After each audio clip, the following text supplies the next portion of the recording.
Tell me your very first World Series of Poker memory.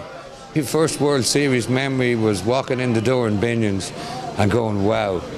And I was with Scott Gray, and we've gone up to the desk in Binion's, and we're trying to get a room for the night. And there was this guy there, and he was complaining that he'd just been thrown out of his suite, and he was calling for Jack Binion and the whole lot, and was told that there were no more rooms in the place. I said to Scott, we're in deep shit here.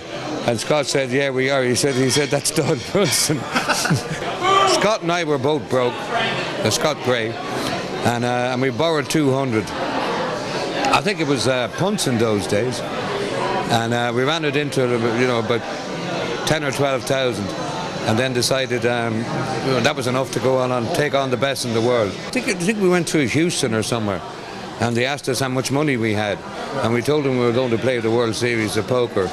And the guy said, you must be joking. And so I just said, well, we're very, very good. So we used to work the bankroll around the clock. Scott played the day shift and I played the night shift. And we made quite a bit of money. I mean, like, we've both been living off it ever since. We were playing the best Omaha players in the world, sort of 24 hours around the clock. But it was just, it was such a buzz. Like to be at the World Championships, and to be in front.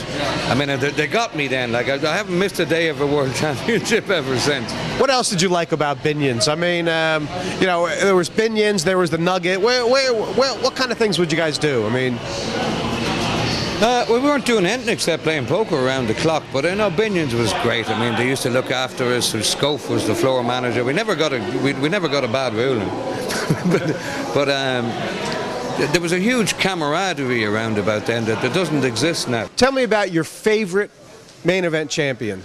It's got to be Stewie. I mean, it's not very original, but I've got a lot of character flaws myself. So I mean, when you see a guy who's got more flaws than I have win the thing, that's good enough. I remember '97 quite well because I watched Stewie playing all of day one. And people's recollections of what happened are completely different to what the actual fact. Suddenly everybody was there, right? Yeah, it's like the GPO in 1916. It's like everybody said they were in there fighting the British, but none of them were there. Like, now the myth is that Stewie just had to get himself together to play day one. And Mike is one of my best friends, and he goes along with this one. But I watched all of day one. I mean, there's no way Stewie was wasted. He played some of the best poker I've ever seen. He had every green chip on the table in front of him at all times. Stewie was in complete control. When it got down to two tables, Andy Black blew up and gave Stewie all the chips. And I told Andy, just leave Stewie out. Andy was flying, he was playing really, really well. I said, just leave Stewie out. But I mean, you can't tell Andy to leave Stewie out.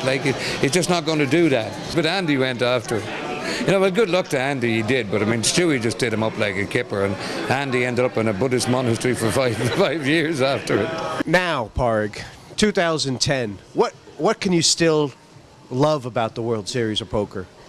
Very little. The game has changed. It's changed unbelievably.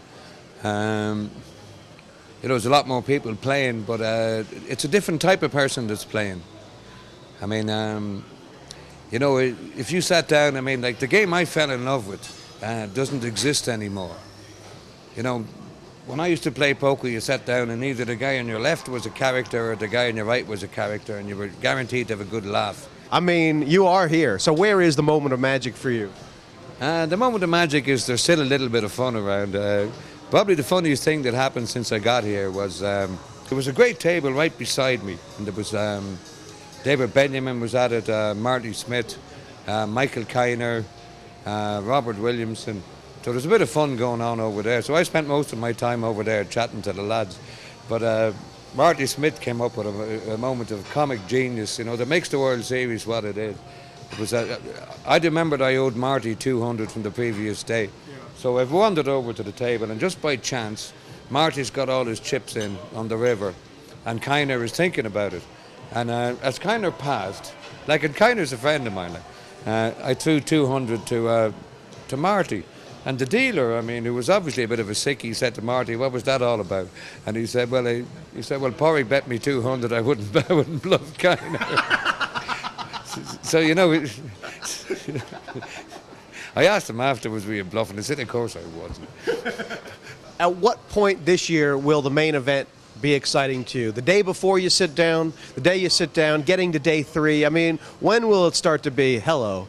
Walking in, because I'm probably mentally in the best shape of all time. I've played the main event because I was sick for half of the first 6 weeks, so I'm resting up for a while. But like, I'm going to go in there buzzing at the start of day 1. I mean, it's still the World Series of Poker. Now, they might bore me to tears after 20 minutes, but that's when it gets exciting for me. I mean, just walking in there, it's the World Series of Poker. It's everything I've dreamed of, since I was 15.